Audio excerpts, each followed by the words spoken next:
Alright mga kaibigan, ito tayo ay ano ng string beans. Ayan o, may mga ano na, may mga bunga na po.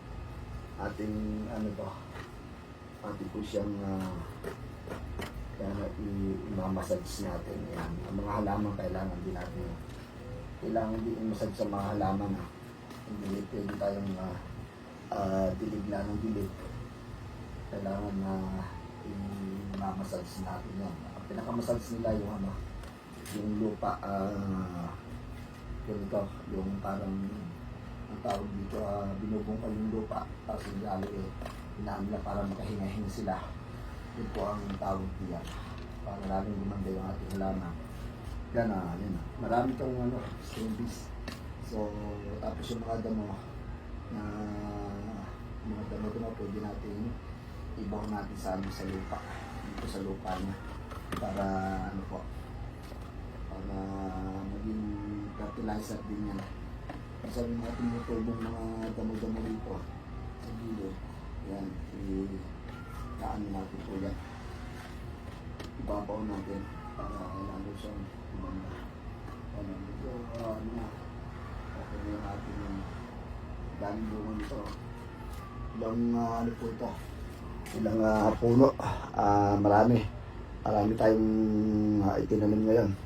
Bali 2, 4, 6, 8, 10, 2, 4, 6, 8, 10, 2, 4, 24 na ano po, 24 na piraso. Ito, dito ko lang po nilagay yan. So last year ganito ang tinanim ko, konti lang, ngayon medyo marami kasi parang sa tingin ko madilim na mabilis siyang buhayin po. At ganito ano siya, tabi ko yung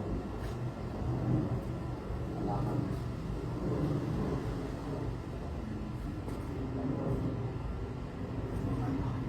Kaya po tayo ibang tanim na eggplant at saka yung ano po, yung palaya.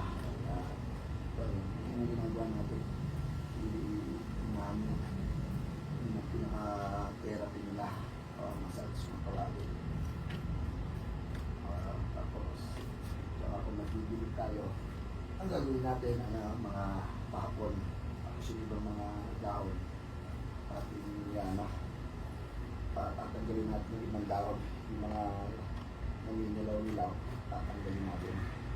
Yun po, yan, medyo marami to, sa isang puno, parang daming bunga. Beauty po ang bunga. Alright, thank you for watching. Okay.